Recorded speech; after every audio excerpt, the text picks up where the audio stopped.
5 राज्यों के विधानसभा चुनाव का आखिरी राउंड भी पूरा हो गया है और अब इंतजार है 3 दिसंबर की उस तारीख का जब ईवीएम से इन राज्यों के वोटर्स का फैसला सामने आएगा।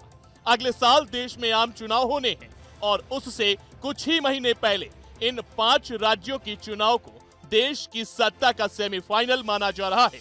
इन 5 राज्यों में सबसे अधिक लोकसभा सीटों वाला राज्य है मध्य प्रदेश। इस सूबे में लोकसभा की 29 सीटें हैं। एमपी ने यूं तो कांग्रेस और बीजेपी के कई दिग्गज नेताओं ने जोरदार मेहनत की है, लेकिन ज्योतिरादित्य सिंधिया वो लीडर हैं जिनकी साख इस चुनाव में दांव पर लगी हुई है।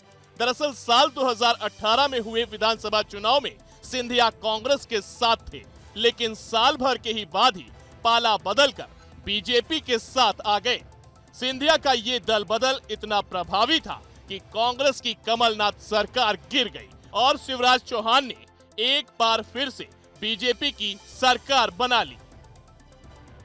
इस बार के चुनाव में यह साबित हो जाएगा कि दल बदल करने के बाद ग्वालियर चंबल के इलाके में सिंधिया का दबदबा बरकरार है या नहीं।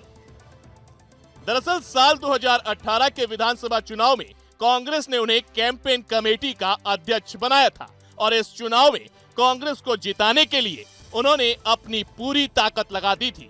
यह चुनाव पहला ऐसा चुनाव रहा जहां भाजपा एक समय मजबूत गढ़ माना जाने वाले ग्वालियर चंबल में जोरदार झटका लगा। सिंधिया की मेहनत का ही कमाल था। कांग्रेस ने 34 सीटों में से 27 सीटों पर जीत का परचम लहराया था।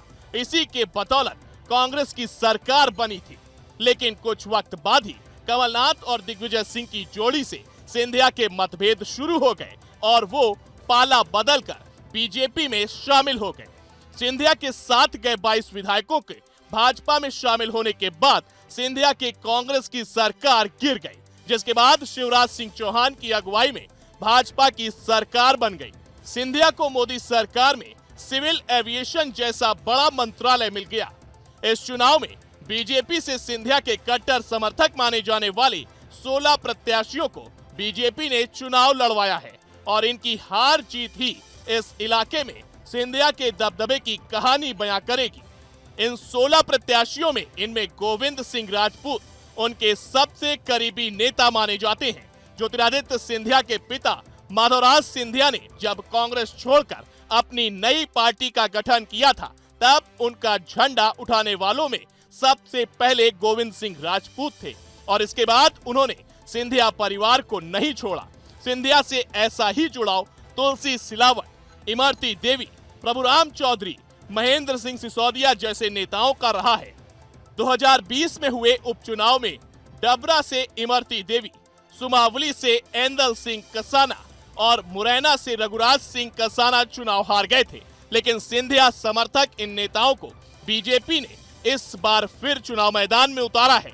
हालांकि सिंधिया समर्थक 7 नेताओं को उपचुनाव में चुनाव जीतने के बाद भी पार्टी ने इस बार उन्हें चुनाव में नहीं उतारा। इसमें ओपीएस भदौरिया, मुन्ना लाल गोयल, रक्षा सनौरिया, सुमित्रा देवी काशडेकर को टिकट नहीं दिया, जबकि रणवीर जाटव, जसवंत जाटव और गिरिराज दंतौड़िया उपचुनाव में चुनाव हार गए थे और इस चुनाव में भी इन्हें टिकट नहीं मिला है।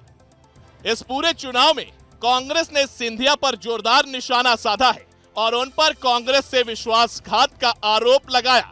खुद प्रियंका गांधी ने भी सिंधिया पर तीखे हमले किए हैं। हालांकि सिंधिया ने भी उनका जवाब दिया है, लेकिन वो जानते हैं कि कांग्रेस के आरोपों का असली जवाब तो इस चुनाव में जनता के वोट से दिया जाएगा और इसलिए इस बार के विधानसभा चुनाव में ज्योतिरादित्य सिंधिया की साख दांव पर लगी हुई है।